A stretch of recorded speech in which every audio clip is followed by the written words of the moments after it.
Bonjour à tous. Voilà, j'aimerais vous raconter une expérience que j'ai fait hier.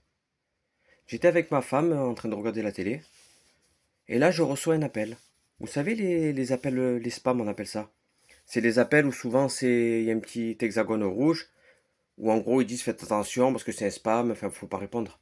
C'est souvent des démarcheurs, ceux qui veulent vendre, vous savez, des opérateurs internet ou téléphoniques, ou une nouvelle assurance. Et je voyais qu'ils voulaient me vendre, ils voulaient me vendre, ils me voulaient me vendre. Et après, un moment, il me parle de chemin, tout ça, par rapport à l'adresse, je crois, je sais plus. Et j'ai fait, et je lui dis au monsieur, vous savez, moi j'ai le meilleur des chemins à vous proposer, et ce sera la plus belle affaire. Mieux que la vôtre en tout cas. Et j'ai dit, vous savez, dans Jean 14,6, il est dit, c'est Jésus qui parle, qui dit, je suis le chemin, la vérité et la vie, et nul ne vient au Père sans passer par lui, sans passer par Jésus. Et là, le monsieur, il était étonné au téléphone, et en fait, c'était un chrétien. Et du coup, il a fait, mais vous avez raison, la priorité. En fait, il avait laissé son travail. Il était parti pour vendre, je crois, c'était une assurance. Et là, d'un coup, on a passé presque un quart d'heure à parler de Dieu. On s'est édifié. À un moment, il voulait me piéger parce qu'il me disait, mais vous êtes chrétien comment en gros? Vous êtes baptisé? J'ai fait, bien sûr, je suis baptisé. Vous êtes passé par les eaux du baptême? J'ai fait, bien sûr. Et il fait, mais est-ce que vous êtes passé par la conversion? J'ai fait, ben, tout à fait. J'ai dit, vous savez, il y a plusieurs baptêmes. Mais le premier des baptêmes, comme le brigand à la croix, hein, c'est le baptême de la régénération, c'est-à-dire le cœur de pierre transformé en cœur de chair, la repentance, la nouvelle naissance.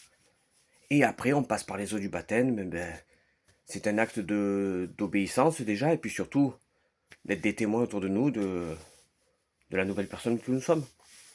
Et puis on a parlé pendant un moment comme ça, et franchement, je remercie Dieu parce que ce monsieur, finalement, il a complètement oublié son travail, et on a fait que parler de Dieu pendant presque 20 minutes, un quart d'heure.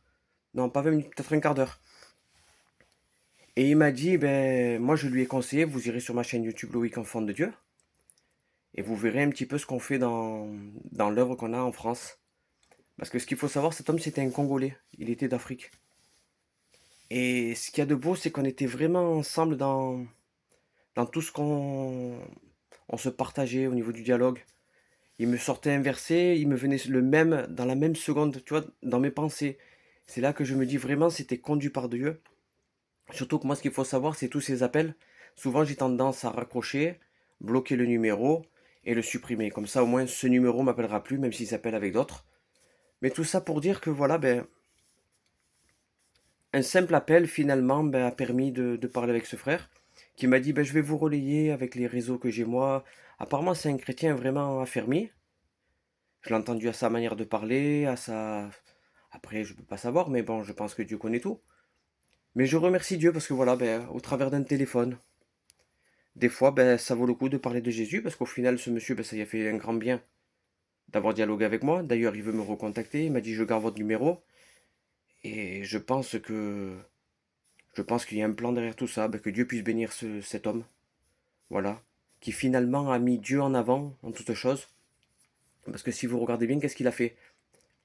Il aurait pu dire, bon, écoutez, moi je vends l'assurance.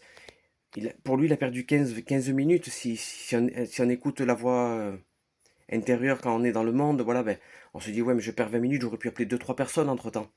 Eh ben lui, non, il a mis la priorité en Christ. Il a passé un moment à parler de Dieu, il se régalait en fait. Et moi, je me régalais aussi en retour. Et même ma femme à côté, elle me disait, mais c'est dommage qu'on n'a pas enregistré la conversation, parce que c'était vraiment édifiant, vraiment. Enfin voilà, c'était un petit partage, mais comme quoi, voilà, soyons des témoins partout, même si on répond au téléphone, c'est tout bête, mais c'est important. Voilà, que Dieu vous bénisse.